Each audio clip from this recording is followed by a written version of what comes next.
Sinasamahan nga po pala kami ni Tito Lads at marunong nga po pala siyang bumili ng bango sa punduhan. Inagahan na nga po namin yung alis at mga alas 11 pa lang daw po.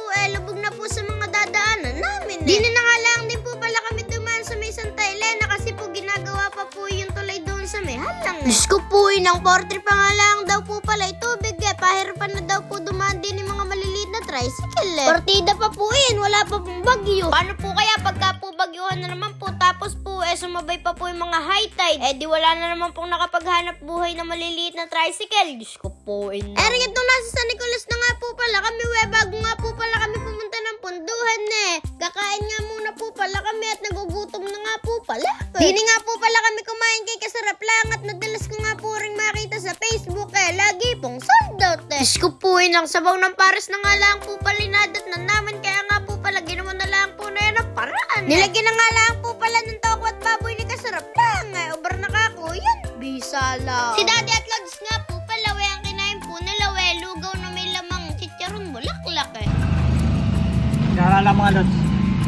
Shoutout nga po pala sa mga nakakilala po sa akin din sa may pwesto po ni Kasarap Lang. Maraming salamat po sa inyo. Napaka-pogi naman talaga ng batang ito. Ngayon mo lang nakita, kaya ako'y tuwang-tuwa. Shout out! Shout out! Sabi ko dyan! Shout out sa mga anak ko sa ibang bansa diyan. Sa Dubai, sa Kuwait. Dito, natagpo ako rin itong si... Uy, nang bisa lang. Diyos ko po, nang bisa lang talaga.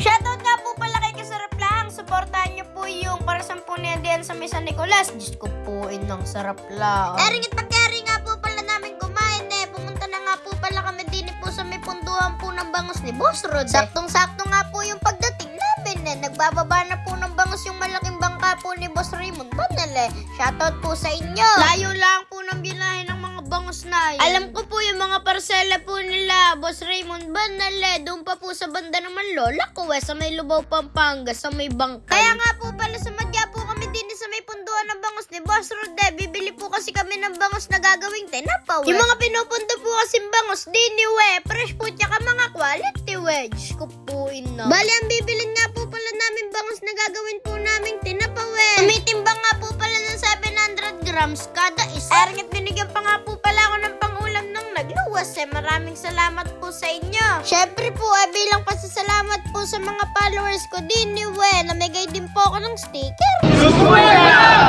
Lagi share naman po, papalaw na rin po. Diyos ko po, bisa lang. Bili na po kayo ng tinapa.